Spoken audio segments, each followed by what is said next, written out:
ვინც მას ვერ გაიგებთ ჩვენ გვერდზე სირცხვილია გვაქვს გაჭრებული სტრიმი ანუ თუ ხურსასმენები გაქვთ თან და ხმა არ გესმით სადმე მარჯვნივ გარებს შეგიძლიათ გადასცეთ არ ვიცი მაქსიმალურად ვეცადეთ ხმა გაგვეშალა მაგრამ იმდენი ხართ რომ ჩვენი რამ ვერ გავთვალეთ რომ ამდენი ვიქნებოდი და სტრიმი შევქმნით სპეციალურად მაგისთვის რომლითაც შეგიძლიათ ყური გვაადევნოთ და შეგიძლიათ გადაცეთ იქეთგან მეგობრებს ამასთანავე გრძელდება სტიკერების დარიგება ყურადღება მიაქციეთ რომ 1 მეტრის დაშორებით ვიდგეთ ერთმანეთთან მადლობა ერთ-ორ წუთში დავიწყე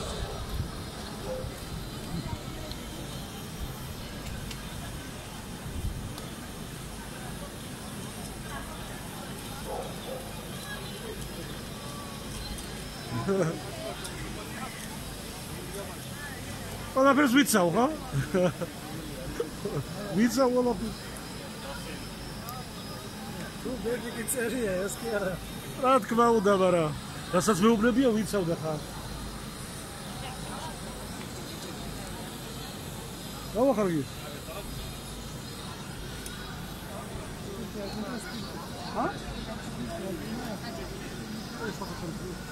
სასტრაფო დახმარების ბრიგადა თუ არის ძალიან გთხოვთ სცენასთან რომ მოხვიდეთ ხელმარცხნივ სასტრაფო სასტრაფო დახმარების ბრიგადას გთხოვთ მოვიდნენ სცენასთან მოდიან მარცხნივ სცენიდან მარცხნივ მოკლედ დღეს 20 ივნისია სიცხეა ჩახუთულობაა და ადამიანის შეუძლებლობა ერთი წლის თავი გავიდა ერთი წელი გავიდა მას შემდეგ რაც დისტანციის პირობებში ნაკლები იქნება ხოლმე ჩახუთულობა თავის ასეთ არის უბრალოდ შეუძლებლად გახდა და თავარი სკამი გაუთხოვ ოკუპანტს გავრილოს როგორც დღეს ისევ გაბედა და საქართველოს მოუწოდა და ბოდიში მოიხადეთ ზუსტად ამის საწინააღმდეგოდ დღეს იმართება აქცია ოკუპაციის წინააღმდეგ აქცია ჩვენი ხელისუფლების უუნარობის და უმოქმედობის და მოღალატური პოლიტიკის წინააღმდეგ ახალგაზრდები შეიკრიბნენ და რომ მხოლოდ ახალგაზრდები ხედავთ დისტანცია დაცულია სტიკერების სახით ხედავთ თქვენ პუტინია გამოსახული და პუტინზე უნდა დააბიჯოს ექიმებს იქნებ მიასწავლოთ აგერ სცენასთან არიან და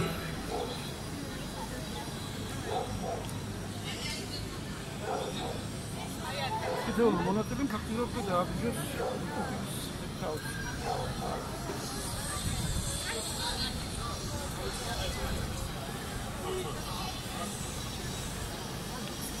როგორ ხართ, როგორ?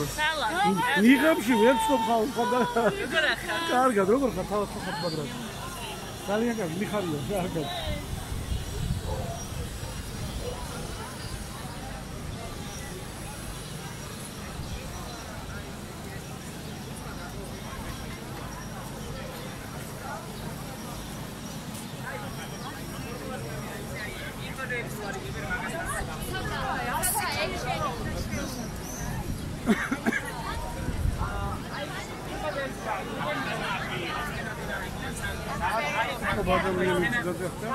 რა გჭირ ხალხო ადამიანები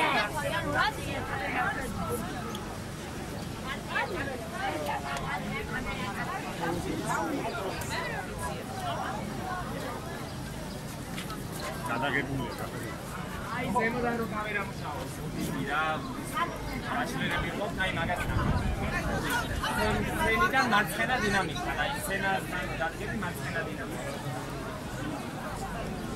ანუ აი სცენასთან რო დადგები ესე ხალხისკენ პირით მარცხენა დინამიკა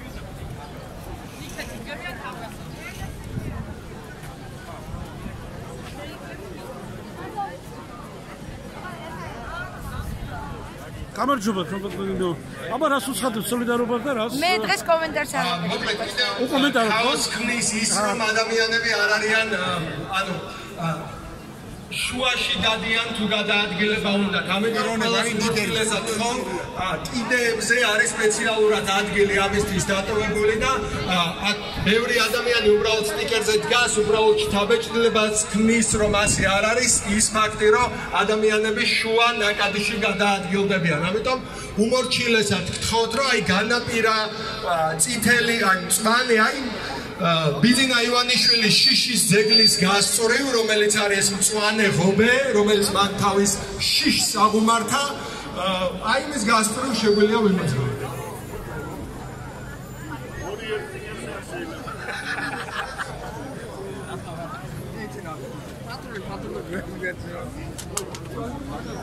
ჩვენი უკვე დავიწყოთ და მოგესალმებით.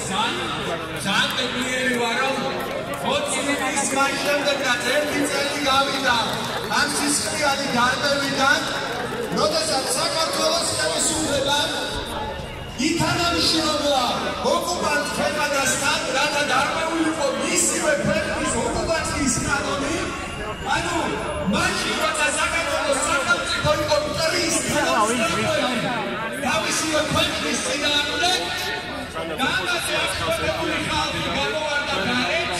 გამოსვეს თავად მასკინო რაც მიშვები ეს არ არის ჩვენი არქევანი ჩვენი არქევანი უნდა უყევთ შემთხვევაში ჯერ საბოლოოდ არ არის გადაწყვეტილი იმიტომ რომ არის რაიონები სადაც შემოყოლება ერთი კანდიდატი არის რაიონები სადაც პირიქით რამდენიმე კანდიდატის საშუალებით მოახდენ ხელისუფლების დამარცხებას ამიტომ გარკვეული კონსულტაციები გვექნება მაგრამ ერთი რომელიც განამგრელება ის ძალიან შრომელი და წესიერი ხალხი რომელიც ცხოვრობს მარბეულში ეს არის მძიმეს პირობები.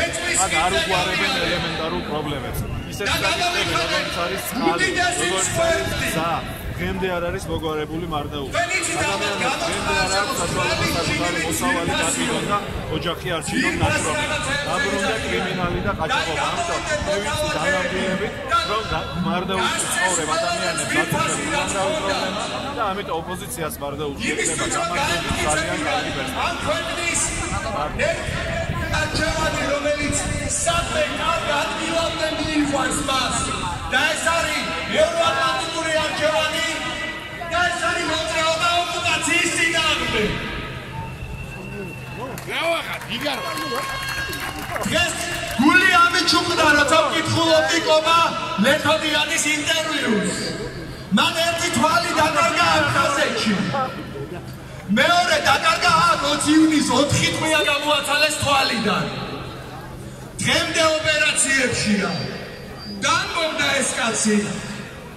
აფხაზეთში როცა ვიბრძოდიო, ვიცოდი რომ აი მტერი, ანუ იქო ომი ხო ჩაუთეთრია ყავს თანამებრძოლი და ყავს მტერი და იცი საით არის საფრთხე და საით არა. და 20 ივნისს ესეც არ მქონდაო.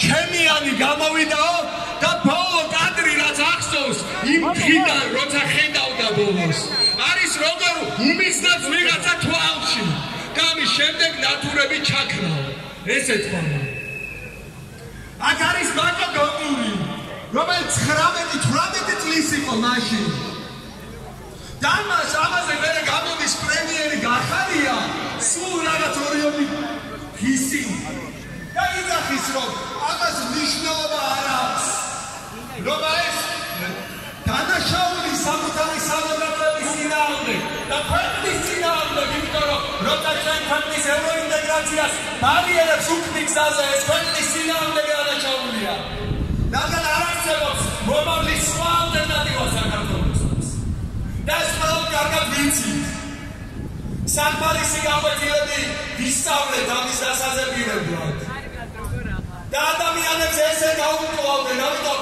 ეს არის როგორც გლოვის ხე. იმ სისხლის გამო, რაც ამ მოედანზე დაიყვარა, რაც ამ ქუჩაზე დაიყვარა. ასევე არის სეილის ხე, როცა ადამიანები გამოვიდნენ ერთად. და პირველად როცა მოედი 20 ივნისს ამან გამაკვირვა. ძალიან გულწრფელად გამაკვირვა ამან. რომელიც იყო არა უბრალოდ მრავალრიცხოვანი აქცია, არამედ მრავალი ჯგუფის აქცია. ისეთი ჯგუფები იდგნენ ამ აქციაზე ერთმანეთის გვერდიგვერდ, რომლებიც სხვა ვითარებაში ესე არ იქცევიან. ეს იყო დიდი ეროვნული კონსოლიდაცია რუსეთის წინააღმდეგ. და ეს იყო გავრილოვის ღამე, რომელიც სისხლიანად დაარბიეს. იმიტომ რომ დაემტკიცებინათ რუსეთისთვის, რომ აქ რუსეთის შეურაცხყოფა იშება და საჩვენებელი დასჯა მოაწყეს. ამას აგრძელებენ დღესაც იმ მომენტში, როცა უპირობო სოლიდარობა უნდა გამოუცხადონ საქართველოს მოქალაქეს მიღმა პოლიტიკური გემოვნებებისა. როცა საქართველოს მოქალაქეს ტერორისტები ემუქრებიან, რომელმა ტერორისტებმა სხვა მოქალაქე უკვე მოუკლეს ხანგოშვილი. და უპირობო სოლიდარობის გამოცხადების ნაცვლად ვიღებთ რაღაც ლირიკას ისრების გადატანას შიდა მტერზე. ესე იგი, როცა გარეშე მტერი არის პრობლემა, მაშინ შიგებენ და როცა შიგებთ გარეთ ეძებენ. ესე არის ესე. ქართულ პრობლემებზე, არ მოსაბარებელ პრობლემებზე იძახიან რომ გარეშე ფაქტორების ბრალია. და როცა გარეშე ფაქტორები გემუქრებიან, იძახიან რომ შიდა ფაქტორების ბრალია.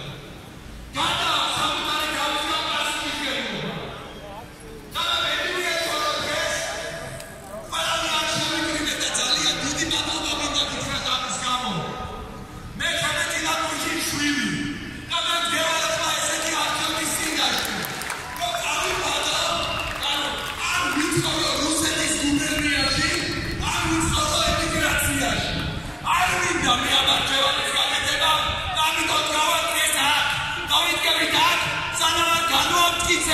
საქართველოს გეც ძველი მისი ისტორიული ოჯახის წიაღში. ეს არის ევროატლანტიკურ ოჯახში, რომელიც არა მხოლოდ პოლიტიკური კავშირი, არამედ ღირებულებითი კავშირია და იმ ღირებულებების, რომელთანაც ქართული ოცნება შეუთავსებელია.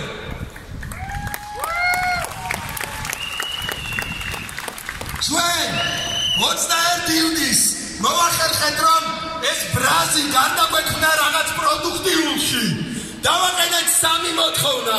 პირველ რიგში პროპორციული არჩევნები, რომელსაც ერთხელ და სამუდამოდ უნდა დაესრულებინა ერთმართველობა და პოლარიზაცია საქართველოში. რომელსაც უნდა დაესრულებინა ცივი ომი, ქართველების ცივი სამოქალაქო ომი ერთმანეთის წინააღმდეგ. ეხლა ჩვენ ომის პირობებში ვცხოვრობთ. ყველაფერი რესურსი იდება იმაში, ტროლებში, ბოტებში, აი ამ ყველაფერში, რომ საქართველოს მოქალაქეები ერთმანეთს ხელში წვდნენ და დავასუსტოთ ეს ვეღანა. მაგრამ ჩვენ ამას ვეუბნებით არას. ჩვენ ვართ ყველანი ერთად, ერთის წინააღმდეგ. ეს ერთი არის რუსეთი და ეს ერთი არის რუსეთის ნასწავლნიკი ბიზინა ივანიშვილი საქართველოში. ჩვენ ერთი ისინი მოთხოვნები და წამოვაყენეთ. მივახციეთ ყველაფერს, ოღონდ თითქმის.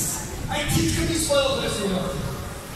პროპორციული არჩევნები მინდა და თითქმის პროპორციულ არჩევნებს ხვალოყრიაკებს და მე მოუწოდებ ხელისუფლებას და ზოგადად პოლიტიკურ კლასს.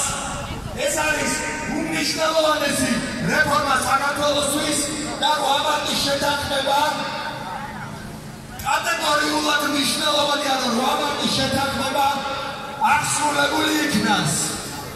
ანუ მივიღო საარჩევნო რეფორმა, რომელიც ამდენი ხანია ვითხოვთ, არა მხოლოდ ერთი წელი, არამედ მანამდე